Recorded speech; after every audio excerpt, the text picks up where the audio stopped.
الحمد لله رب العالمين والصلاة والسلام على خاتم الأنبياء والمرسلين وعلى آله وأصحابه أجمعين ومن تبعهم بإحسان إلى يوم الدين. فيا عجبا كيف يصل الإله أم كيف يجهد الجاهد في كل شيء له آية تدل على أنه واحد. زمانګه نن د درس عنوان دی داوا او جواب. داوا د ملحدینو سره چې بحث کو نو هغوی سره به موږ داوا څنګه کړو، جواب داوا به ورسره موږ څنګه کړو. اول وضاحت دا شوی دی چې په کوم اصولو به د ملحدینو سره موږ بحث مباحثه کوو، ځکه د هر یو کار دپاره څه اصول وي، نو هغه کوم اصول دي چې په هغه به وضاحت کوو. مطلب د بله ورځ چې دا کومه مناظره دوی سره وه، نو دوی د دنیا په پیدایش باندې وه، په هغې باندې زموږ مسلمان ورسره دعوه ایښې وه، هغې ورسره جواب دعوه ایښې وه. زموږ د مسلمانانو دا عقیده ده چې دا دنیا الله پیدا کړې ده. هغوی وایي چې دا دنیا د بیگ بینګ په وجه پیدا شوې ده. دغه شانته کې چې کله بیا تاسو ورسره د الله د ذات په باره کې دا کوئ چې د الله ذات موجود دی او که نه دی، نو دې باره کې به تاسو هغوی سره څنګه خبره کوئ؟ نو موږ مسلمانان یو، زموږ دعوه دا ده چې الله رب العزت موجود دی. دا ټول کائنات الله رب العزت په خپل قدرت سره پیدا کړي دي. دا زموږ دعوه شوه که نه؟ اوس د دې دوه جزه دي، زموږ د دعوې دوه جزه دي چې یو د کائنات دا پیدایش دی چې دا الله پیدا کړی دی، یو الله موجود دی. زما په خبرو پوهېږئ؟ نو موږ به دلایل پیش کوو پرځ مثال په دې دواړو جزونو باندې. د دې کائنات دی ورته ګیلیسي وایي، کهکشاګانې ورته وایي، موږ ورته دنیا کائنات ویو. نو د دې په پیدایش به خبره کوو او د الله رب العزت په وجود او د الله رب العزت په وحدانیت به خبره کوو. بیا یو د الله ذات په باره کې خبره ده، یو د الله د وحدانیت په باره کې خبره کوو. دا جدا جدا موضوعګان دي. یاد ساتئ چې دې کې به تاسو خلط ملت نه کي. بیا به تاسو ته وایي چې هلکه ځکه په یو وخت کې په یو موضوع خبره کېږي. که چېرته تاسو ته دوی دا ووایي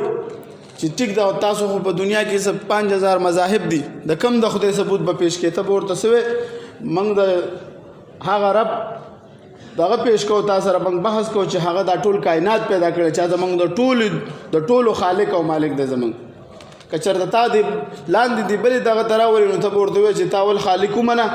بیا به په دې بحث کوو چې خالق یو پکار دی او که ډېر پکار دی. بیا به په هغه باندې تخپله هغه جدا موضوع ده. دې ځای کې بس تاسو څه وي، په یو ټاپک دی ورته ټاپک وایي، په یو خبره به تاسو ډیبیټ هم ورته وایي په انګلیش کې، په یو موضوع به خبره کوې، نو ته به مخکې خبره بوتللی شي او تا سره به عقلي دغه هم در سره وي، جوابات به هم در سره وي او نقلي به هم در سره وي. او په دې ټولو باندې موږ سره عقلي او نقلي دواړه دلایل موجود دي. نو موږ به خپله کله چې پرځ مثال د داوم کېغوستله، نو موږ به پرځ مثال د خپلې دعوې دپاره څه کوو؟ خپل دلایل ذکر کوو. یعنی اول زموږ چې کومه دعوه ده الله تعالی په باره کې، زمونږ چې کومه دعوه ده موږ خو به ورته پیش کړو چې دا الله رب العزت موجود دی. نو موږ به هغه نه تپوس کوو چې د الله تعالی په باره کې ستاسو څه دعوه ده، هغه پیش کړه. نو موږ سره خو په خپله دعوه باندې عقلي او نقلي دواړه دلایل موجود دي. موږ به په خپل مقام باندې پیش کوو. نو تاسو خپله جواب دعوه موږ ته بیان کوي چې تاسو د الله په باره کې څه وایئ. نو دوی به تاسو ته وایي چې الله نه دی ثابت. څه شی دی؟ نه دی ثابت. نو ته به ورته دې ځای کې بیا وایي چې ثبوت په څه سره راځي. دې ځای کې به ته تنقیحات کې، تنقیحات موږ ذکر کړي دي تاسو سره په دې کتاب کې چې زما په خیال فهرست کې وګورئ 245 نمبر صفحه ده، خو ما مخکې جواب دعوې ته را ذکر کړي دي دې دپاره چې اوس دا دعوا جواب دعوه کې تنقیحات کېږي. نو تاسو انشاءالله دا تنقیحات نه هم انشاءالله تاسو نه هغه ځان نشي وښکلی. هم د دې ساینس او د بیگ بینګ په باره کې موږ دا تنقیحات کړي دي. لکه نوټس کې موږ دا خبره کړې ده، ملحدین تاسو ته د بیگ بینګ نظریه پیش کوي. بیگ بینګ یو دماکه وشوه، یو انفجار وشو او ایډن هیبل د خپل مایکروسکوپ په ذریعه غټ ماشینونه لګولي دي په امریکا کې. د هغې په ذریعه سره دوی دا معلوم کړو چې دا دنیا 1400 اربه کاله مخکې وجود ته راغله د یوې مادې د یوې دماکې په وجه باندې. بیا دوی دا دلیل پیش کوي، وایي ته چې دا کائنات ورځ په ورځ باندې خورېږي. څه کېږي؟ ورځ په ورځ خورېږي. نو که وایي دا چې تر ته را خورېدل الټه را تاول شروع شي، داسې را تاول شروع شي، د ویډیو شکل ورکوي. دا ویډیو څه ده چې ګورې داسې خورېږي. دا وایي ته الټه را تاول شروع کړه، را تاول شروع کړه، داسې به راځي به په یوه نقطه به دغه شي. دوی وایي چې دا دنیا د یوې نقطې یوې مادې نه دغه شوه. دلته ورسره تاسو په دې کې هم تنقیحات پې کولی شي چې بای ستاسو د ساينس نظریه بدلیږي را بدلیږي. فلسفه قدیم به دا ویلي، ارسطو به ویلي، فیثاغورس چې څونه مخکینی قبل مسیح فلسفه تیر شوي دي، د هغوی دا نظریه وه چې ماده قدیم ده. تاسو وایئ چې ماده حادث ده، اوس ماده پیدا شوې ده. بیا کوم ځای کې چې دماکه وشي دی وایي د دماکه وراني راولي که ابادي راولي؟ کوم ځای کې چې دماکه وشي بیا په یو سیکنډ کې د دنیا دلته د دې د فزیکس دا یو مسلمه خبره ده چې د رڼا د رفتار نه هیڅ چیز تیز نشته. رڼا ماده د یاد ساته یو ذهن دی. که تاسو باندې سوال وشي چې ذهن تیز رفتار کوي که رڼا، نو تاسو به ورته ووایئ چې ذهن دا غیر مادي چیز دی. زما اوس دا خبره په ماده کې دی. د رڼا نه تیز رفتار اسم نشته. 3 لکه کیلومتره ده چې 1,86,000 میل تقریبا جوړیږي ده. نو دا دونه رفتار کوي. نو په یو سیکنډ کې دا دونه رفتار کوي. او د بیگ بینګ نه وروسته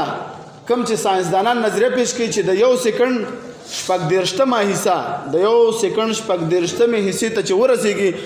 نو وایي د دنیا اکثریت آبادي راغلی وه. نو بیا د آبادي څنګه راغلی وه؟ دلته ماده او ضد ماده، میټر او انټي میټر ورته وایي. نو دا څه شوه؟ اوس هغه ماده موجود ده خو هغه ضد ماده نشته. په دې چې کوم تنقیحات شوي دي نو هغه را روان دي. نو کله چې دوی تاسو ته دا نظریه پیش کړي نو تاسو ته به څه ناسته د بیگ بینګ په باره کې دې باندې چې علماء کرامو کوم اعتراضات کړي هغه به ستاسو ذهن کې وي.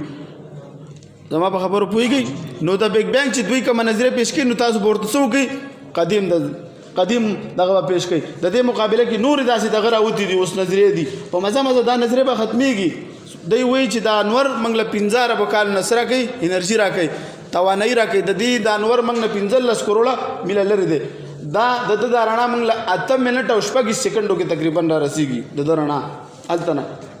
نو دوی وایي چې 15 اربه کاله په دې کې اوس هم هغه انرژي شته، طاقت شته چې دا به موږ له رڼا راکړي، نه پس به بیا دا بېنوره شي، ختم به شي. بیا دوی د بلیک هول نظریه پیش کوي. یو بلیک هول نه دی، په زرهاو بلیک هولونه دي چې دا هر څه به یو نوړی کې او بس هر څه به ختم شي. نو د دې په باره کې نورې نظریه هم شته. د خبرې مطلب دا دی چې تاسو به څه ناڅه د دې په باره کې لږ ډېر معلومات حاصلوئ. دا به په سټډي کوئ، معلوم ګرځئ به ورپسې کتابونه موجود دي دې باره کې به تاسو د ساینس متعلق چې کوم علماء کرامو کتابونه لیکلي نو دا به تاسو ته دا خبرې هلته میلاویږي. نو تاسو به ورته چې کله د بیگ بینګ نظریه پیش کړي نو د ده مقابل کې بله نظریه وه، کومه صحیح ده وی؟ د بیگ بینګ نظریه ټیک ده که د مخکینی صحیح ده؟ نو چې په یو شي کې تضاد راشي، یو څه وایي بل څه وایي، نو دا کېږي. او زمونږ خو مسلمه خبره ده ټول انبیاء کرامو د الله د وحدانیت اقرار کړی که نه دی کړی؟ ټول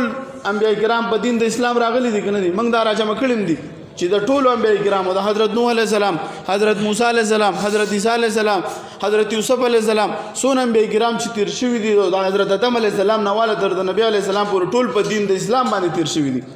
دین د اسلام دا مشترک دی د ټولو انبیاء کرامو پکې. ټولو د الله د وحدانیت اقرار پکې موجود دی که نه دی؟ ګوره د حرمت د حلالوالي او د حراموالي بعضې په انبیاء کرامو به یو څیز حرامو، د بعضو کې به حلالو، خو لیکن د الله د وحدانیت په باره کې او د الله د وجود په باره کې چې ثاني موجود دی دا د ټولو انبیاء کرامو نظریه ده. نو زمونږ نظریه الحمدلله تضاد پکې نشته، خو ستا په نظریه کې څه شی دی؟ تضاد موجود دی ستا په نظریه کې.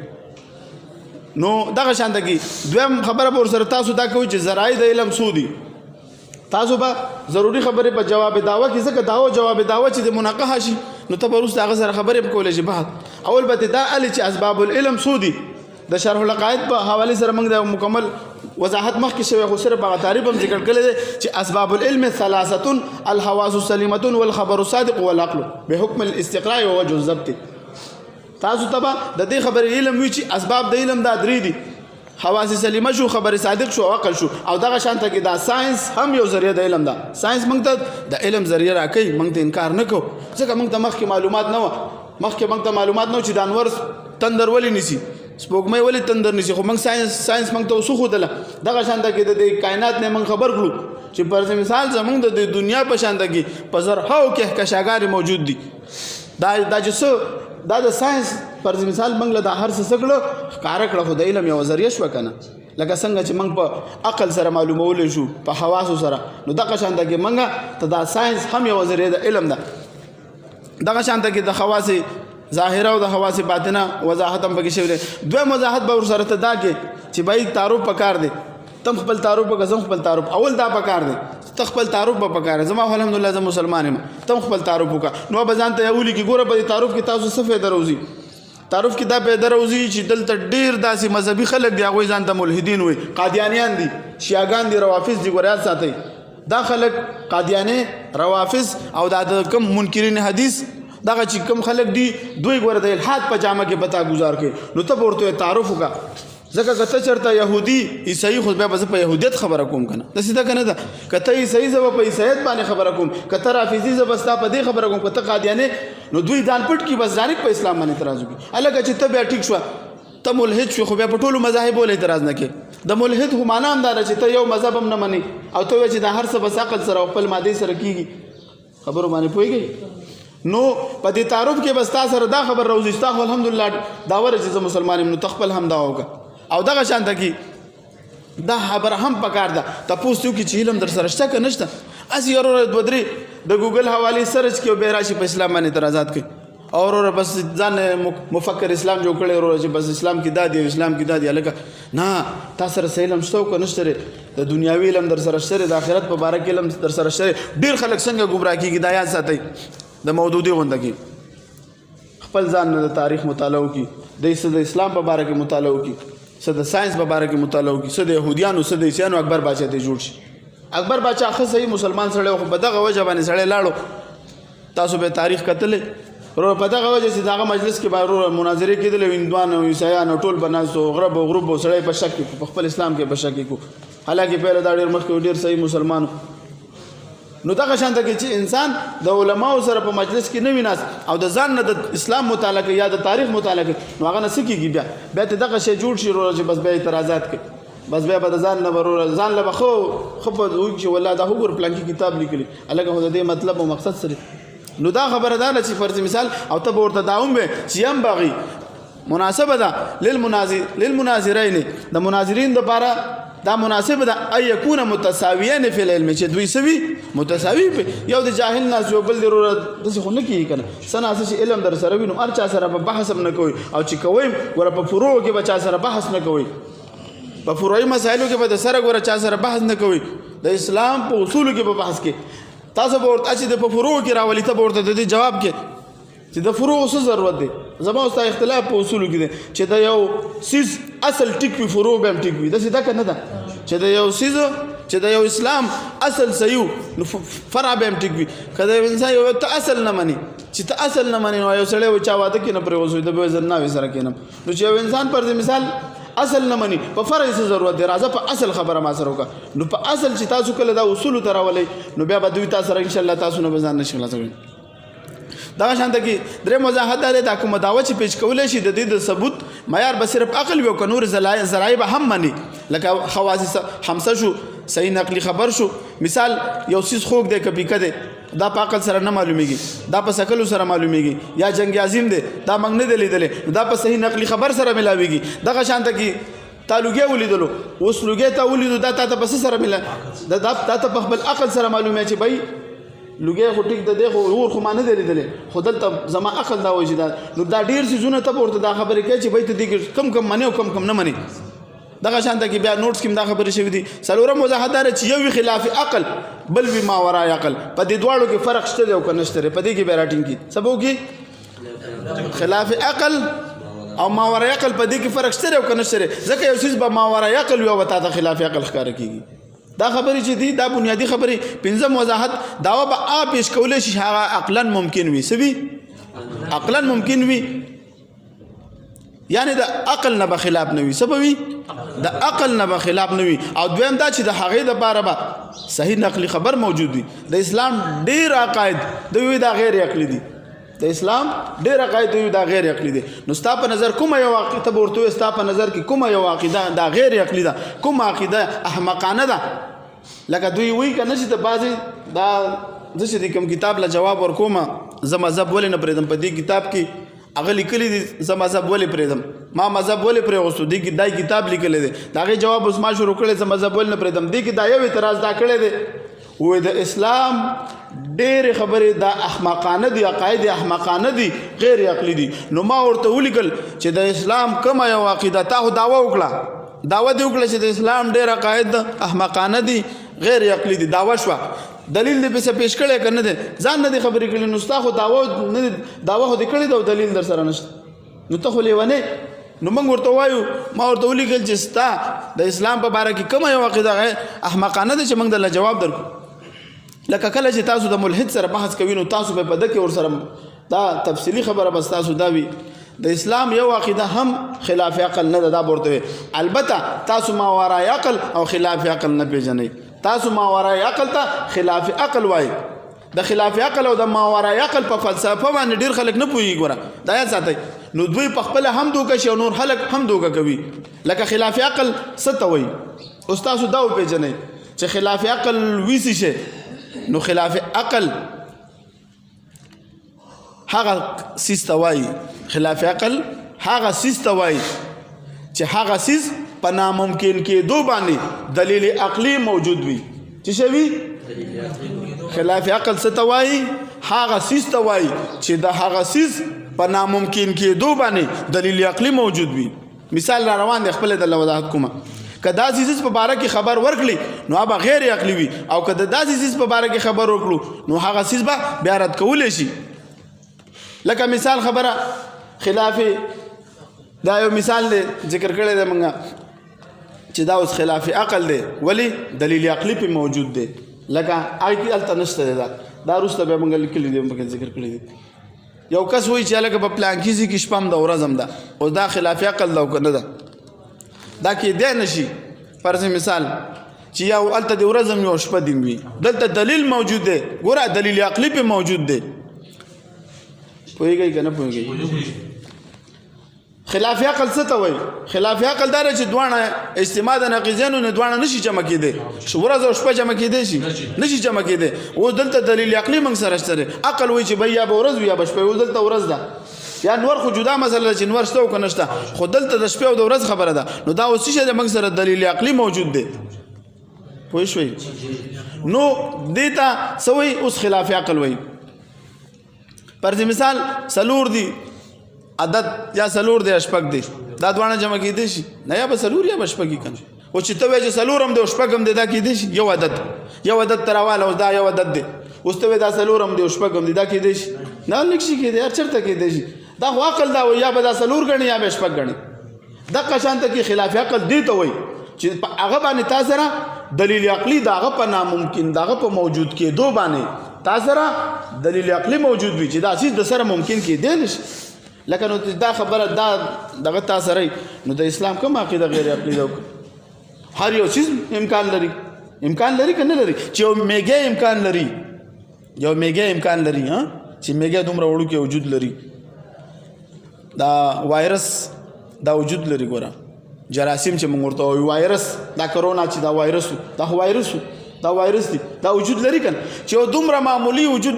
پیدا کېدی شي نو غټ وجود نشي پیدا کېدی لکه وروسته وضاحت موږ کړی دی دغه شانته کې په دې خو تاسو پوه شوئ که نه په خلاف عقل باندې پوه شوئ خلاف عقل وایي دې ته فرض مثال چې د هغه څیز په ناممکېدو باندې دلیل عقلي موجود وي تاسو دغه شانته کې خلاف عادت څه ته وایي فرض مثال هغې خو پرون ابل وضاحت وشو چې یو محال عقلي دی بل خلاف عادت دی لکه د حضرت ابراهیم علیه السلام اور ته پرېوتل اور نه سوځول او خراب د کاڼي نه راوتل د حضرت یونس علیه السلام په ماهي کې څلوېښت ورځې ژوند دا خلاف عادت دي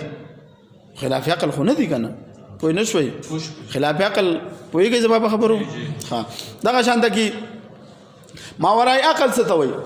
ماورای عقل دې ته وایي چې په هغه څیز د هغه څیز په موجود په دنیا کې هر څیز موجود کېدل دا غیر عقلي نه دي بلکې څه شی دي دا ماورای عقل دی په دنیا کې هر یو شی ګوره دا خلاف عقل نه دی پر غیر عقلي نه دی غیر عقلي خلاف عقل نه غیر عقلي یعنی دا ماورای عقل دی مطلب زمنګ په عقل کې نه راځي څنګه نه راځي پر مثال اوس دی وایي چې دا دنیا ماده دا دنیا چې د څه نه جوړېږي مادې نه جوړېږي میټر ورته وایي میټر او انټي میټر ماده او ضد ماده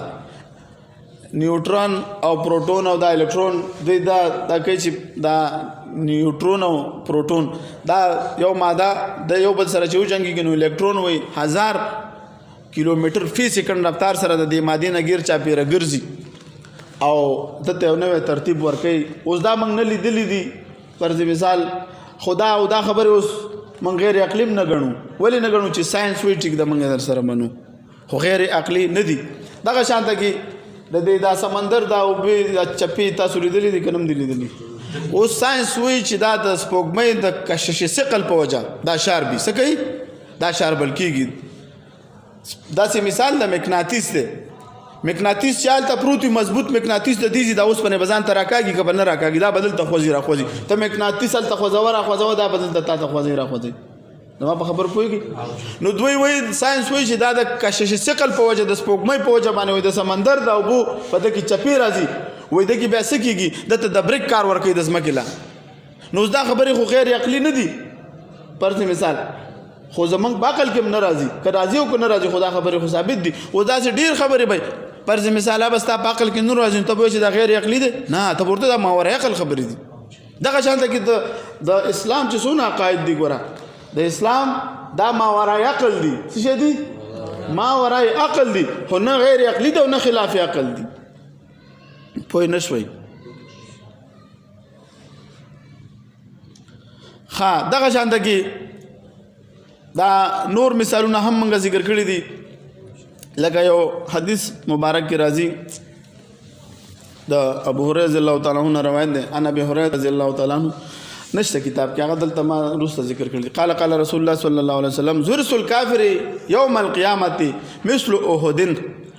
وای دا ترمذی شریف مسلم شریف دا مشهور کتابونه دا ذکر کړی دی. د جام یو غاښ د کافر به د احد د غر عمره غټ شي. وعرض جلده 70 ذراعا، سرمنه به او یا غزه پلنه شي. وعضده مثل البيضاء، دا لاسونو وی لاسونه به وي د بیضا د مقام عمره غټ شي. وفخذه مثل ورقانه، او دا پتون فخذ وی دا به د رقان د زی عمره غټ شي. ومقعده من النار ما بین و بین الربزه،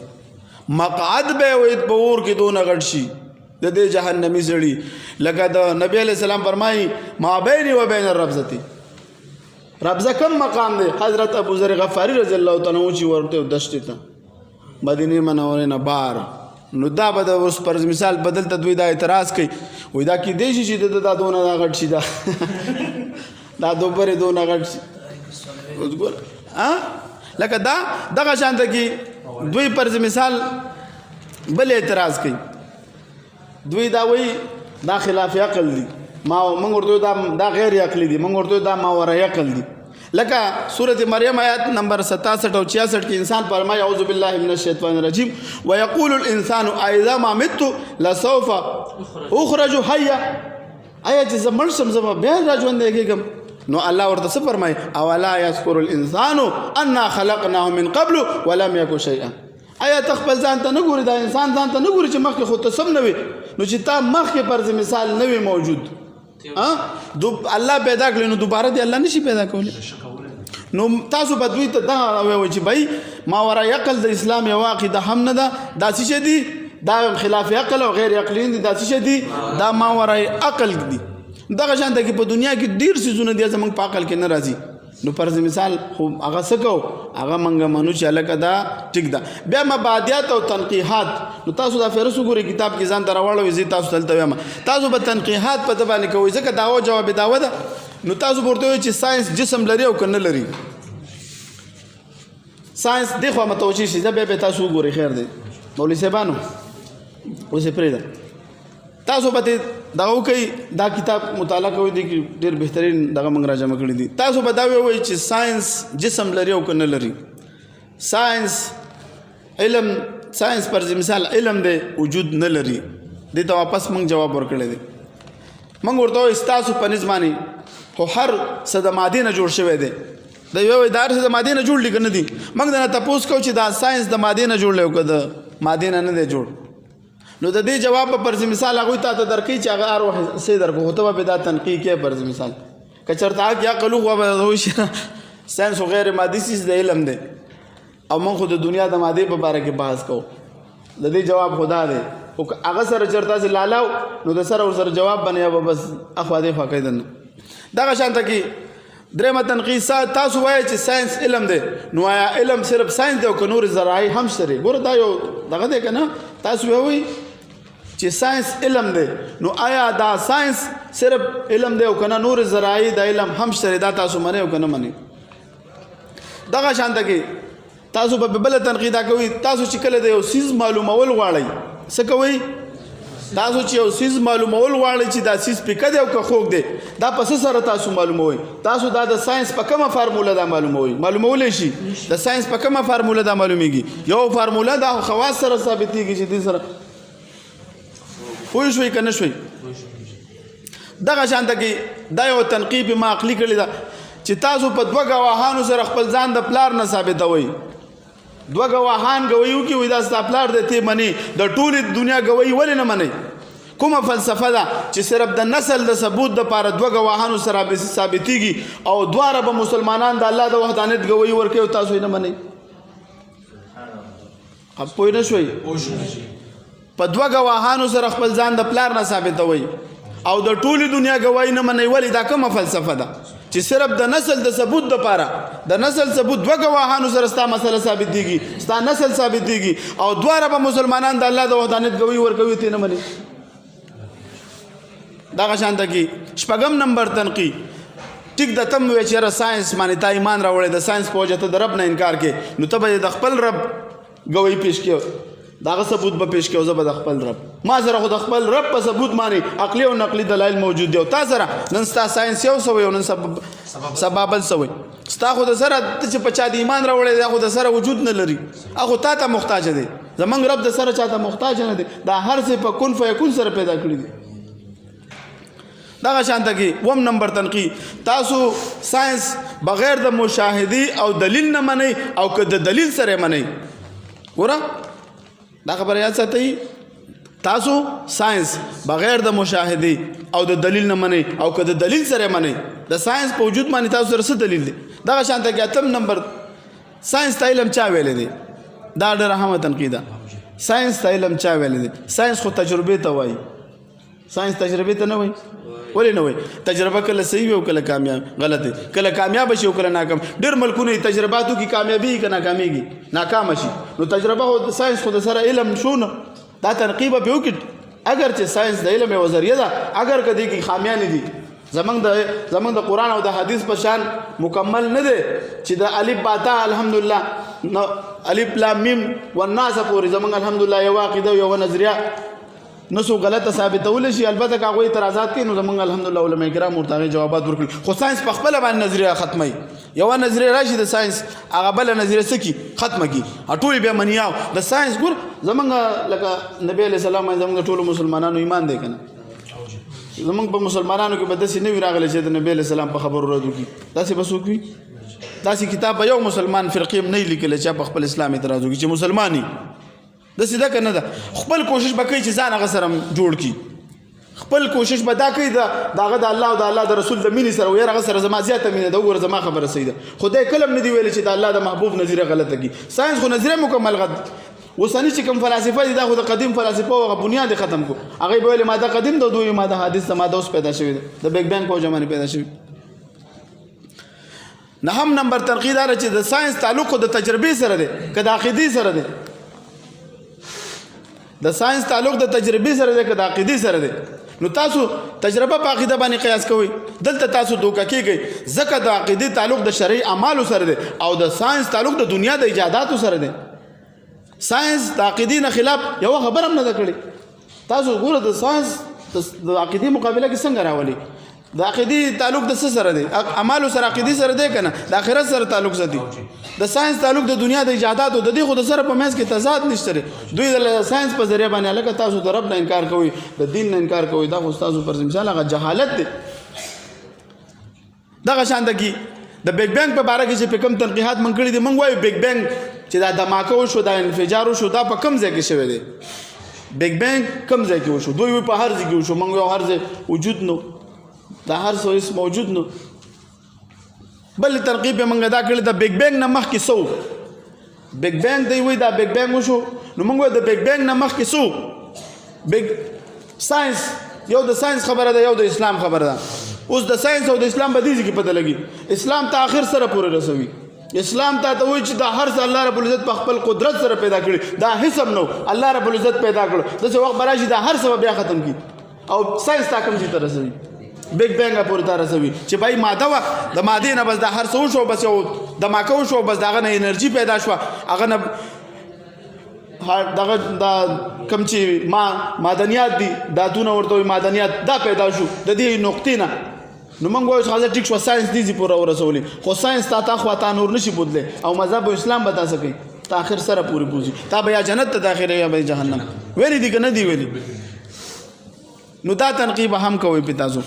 دغه شان د کې بله د بیگ بینګ په وجه چې دنیا پیدا شوه دلته په دې ساينس باندې ډېر غټ اعتراض دی ما په دې باندې بیګا مې یو ویډیو کتله تاسو هم رالېږلی ګروپ کې یو لینک کېدی شي دا ګورئ پې هغوی خپله ساینسدانان په دې باندې ګوري که نه وایي د دنیا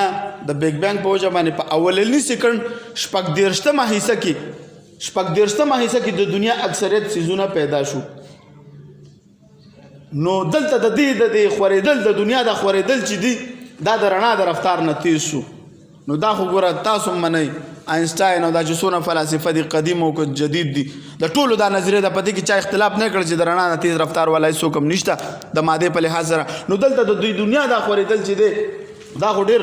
دغه نه خو یعنې د رڼا نه هم تیز خور شو د دې جواب د سره ساینس سره نشته دا ډېره اهمه تنقید ده چې تاسو ورته ووایئ د بیگ بینګ په وجه چې دنیا پیدا شوه په اول سیکنډ کې ابتدایي حصه کې د اول سیکنډ په ابتدایي حصه کې دی وایي د اول سیکنډ 36مه حصې ته چې ورسېږي یو سیکنډ څه شی دی یار د یو سیکنډ 36مه حصې ته د دنیا د کربونو کهکشاګانې پیدا شوې نو دا څنګه پیدا شوې دا خو دلته د رڼا رفتار نه تیز خور شو دا تنقید به تاسو کوئ د دې جواب ورسره نشته دغه شانته کې 14 نمبر تنقید وای کله چې د تخلیق د کائناتو کېدو نو بیگ بینګ څنګه وشو نو په دې دوران کې د مادې د ذراتو دواړه اقسام پیدا شو یعنی ماده او مخالف ضد ماده میټر او انټي میټر ورته دوی وي نو هغه ماده موجود ده دلته دا ضد ماده اوس چېرته ده دوی کوشش کوي دوی ورته کله یو فارموله راوباسي کله بل فارموله راوباسي خو دوی هغه اوسه پورې پیدا نه کړه دغه شانته کې ماده شته په کائناتو کې او ضد ماده پکې نشته موږ ورته دام وایو تاسو هر څه مشاهده سره منئ که نه تاسو هر څه وایو چې موږ مشاهده وکړو موږ له یو داسې څیز وښیوئ په ځمکه کې فرض مثال چې هغه تاسو لیدلی وي چې دا د مادې نه په خود به خوده پیدا شوی دی ټیک شو که نه موږ به در سره ومنو ساینس به هم در سره ومنو ستاسو عقیده او نظریه به ومنو موږ له یو داسې څیز وښیوئ چې زموږ په مخ کې د مادې نه په خپله پیدا شي او موږ یې مشاهده وکړو فرض مثال تاسو یې خو دغه کوئ دغه شانته کې دا بل تنقیدا ده ستاسو چې کومه نظریه د بیگ بینګ ده نو پر مثال سوادار چې د دې ماده کې دومره طاقت او قدرت د کم ځای نه پیدا شو دا هم ډېره اهمه تنقیده ګوریا ساتئ ښه دا کمزورې ماده کې دونه طاقت پیدا شو چې دا کهکشاګانې دې سمندر ته وګوره دې لمر ته وګوره لمر ته خبر دا دې کې پر مثال د لمر چې کوم کور دی فوټوسفیر ورته وایي د کې چې د ټمپریچر د 15 کروڑو نه زیات د کې دا دونه طاقت دا اور دا کوم ځای په دې وړې ماده نه پیدا شو په دې ماده کې دونه قوت د کوم ځای راغی لکه په دې کمزوره ماده کې دا دونه طاقت د کوم ځای نه پیدا شو چې د هر جنس مخلوقات جدا جدا کړل ګوره د هر یو جنس هر دې ماده کې دا په خود به خود کېږي ولا دا خو عقل هم نه مني چې دا دونه ګوره تاسو د موږ د جنسونو ته وګوره انسانانو ته وګوره د حیواناتو ته وګوره د نباتاتو ته وګوره یار دې تاسو د میوه‌جاتو ته وګورئ تاسو غنمو ته وګورئ تاسو د وربشو د جوارو ته تاسو د غنو دا د الله د قدرتونو ته تاسو وګورئ یار دا خود به خود د دې وړې ذرې مادې نه بس دا خود به خود پیدا شو د دې مختلف رنگونو ته تاسو وګورئ د هر یو حیوان او د هر یو ګوره د مخلوق رنگ جدا دی کنه دی اوس په دې ماده کې فرض مثال د مختلف رواجونه د دې ماده نه فرض مثال نو په دې ماده کې دا دومره دغه د کم ځای نه راغی دا دومره طاقت پکې د کم ځای نه راغی او دا خبره یاد ساتئ دا مسلمه خبره ده چې په ماده کې نه ژوند شته حیات پکې شته نه پکې عقل شته دی او نه پکې علم شته دی او په کائنات کې دا درې وړه موجود دي نو داسې کېدای شي چې د یو بېجانه د غیر عقلي غیر ژوندي څیز نه او دغه نه د داسې یو منظمه دنیا پیدا شي نه دا د سره کېدی نه شي ګوره په من کې عقل هم شته په انسانانو کې عقل شعور او علم شته که نشته په حیواناتو کې عقل شته دی حیات هم پکې شته دی شعور هم پکې شته دی پر مثال عقل پکې نشته په نباتاتو کې هم اوس ساينس وایي چې په ده کې هم شعور شته دی په ماده کې شعور نشته وایي دا د مادې نه پیدا شوي نو موږ وایو دا ستاسو ټول هسې وهمیات دي وهم پسې لګئ دا ماده موجود ده خو دې ماده کې مؤثر حقیقي څوک دی الله دی چې دا دومره په دې نظام کې یو دغه په دې کائنات کې یو نظام موجود دی یو ترتیب موجود دی نه شپه د ورځ نه مخکې کېدی شي الله قرآن کې ویلی دی لا الشمس ينبغي لها ان تدرك القمر ولا الليل سابق النهار وكل في فلك يسبحون نن ور د پاره مناسب د چې د سپوږمۍ نه مخکې شي او نه سپوږمۍ ته مناسب د چې نور نه مخکې شي نه شپه د ورځ نه مخکې راتلی شي او نه ورځ د شپې نه مخکې راتلی شي دا هر څه په خپل رفتار سره روان دي او الله رب العزت وایي چې دا ما څه د پیدا کړي الذي خلق الموت والحیات دا مرګ او ژوند ما پیدا کړی دی لیبلوکم ایکم احسن عملا چې تاسو څوک نیک عمل کوئ الحمدلله الله موجود دی موږ د خپل عبادت دپاره پیدا کړي وما خلقت الجن والانس الا ليعبدون موږ له کارم ښودلی دی د ملحد نه تپوس وکړه ستا د لاس څه مقصد دی وایي په دلي باندې نیول کوم په ده باندې خپل خدمتونه کوم په سترګو لیدل کوم په غوږونو اورېدل کوم داسې دکه نه ده د ژوند تپوس وکړه وایي ما ته پته نشته بس د خر غونده کې پیدا دی او ختم بشي نه لګه ستا د ژوند مقصد دی یا به جنت ته ځي او یا به جهنم ته ځي که د الله وحدانیت دې ومنلو په الله دې ایمان راوړو کامیاب بشي که نه نو څه نو بس غرق بشي بیا به ارمان کې بیا به در سره نه وي بار بار موږ له ګورو ما په خپله په دې کتاب کې زه بار بار دوی له نصیحت کوم چې ګوره ومنئ تاسو نه مخکې ګوره ډېر خلک تېر شوي دي هغوی به هم دا ویلي چې دا دنیا په دهر سره پیدا کېږي موږ دهر پیدا کوي او دهر سره موږ ختمېږو دغه شانته کې د حدیبیه په مقام باندې نبی علیه السلام د باران شپه وه صحابو ته د سهار جمع وکړه احادیث موږ دې کې ذکر کړي دي نبی علیه السلام چې کله جمع نه مخ راوګرځو صحابو ته فرمایي وایي الله څه فرمایي صحابه ویل الله او رسول خپويږي الله عالم او رسول الله او رسول خپويږي د الله محبوب خپويږي نبی علیہ السلام فرمایلو الله فرمایي پدیش پډیرو خلکو په ما ایمان راوړو ډیر په ما کافر شو دا دهرین دغه وخت نه موجود دي خو شکر دی چې موږ الله مسلمانان پیدا کړو الحمدلله او په دې موضوع سره الحمدلله زما عقل وای زما د خپل عقل وجدان ضمیر دا چې الحمدلله چې دا موضوع ز خپل باندې ویم زما خپل زه په خپل هغه سترګو یقین نه کوم خو زه په دې خپلو عقلي دلایلو دونه یقین کوم چې دا هر څه مرض مثال موجود دي د یوې به موږ سره حساب کېږي د ذرې ذرې الله دې موږ سره د اسانۍ معامله وکړي اقترب للناس حسابهم وهم في غفلة معرضون نږدې د حساب موږ ټولو سره زه هم ولاړ یم او تاسو هم ولاړ نو دا نبی علیه السلام صحابو ته وفرمایل وایي په دې شپه الله رب العزت فرمایي چې په دې شپه باندې ډېر په ما کافر شو ډېر تنګ هستی بس آخري خبره کوم بس کو و ډیرو په ما باندې ایمان راوړو ډیر په ما کافر شو وای د چا چې دا عقیده ده باران شوی چې موترنا بنوع کذا و کذا موږ باندې خدا باران پلانکی ستوري د وجو شو پلانکی ستوري په وجو شو نو الله فرمایي چې د پستورو ایمان راوړو په ما باندې د زمانه انکار وکړو او چا چې ویلي چې موترنا بفضل الله ورحمته دا باران په موږ باندې د الله په فضل او د الله په رحمت نه شو وای د په ما ایمان راوړو په سیارو په ستورو نه انکار وکړو نو هغه وخت نه دا موجود دي دا خلک موږ دوی له هم دعوت ورکو خو تاسو ته دا درس بیان شو دعوا جواب دعوا تنقیحات دا مختصر غونډه کې تاو شو ان شاء الله سبب به سیکولریزم لیبرلیزم او دا شان د هیومنزم د ته ورزو د پس به د الحاد خبره مه ترازی او بنیاد د الحاد د یورپ دی دا مسشوي عیسایت نه دا خور شوی دی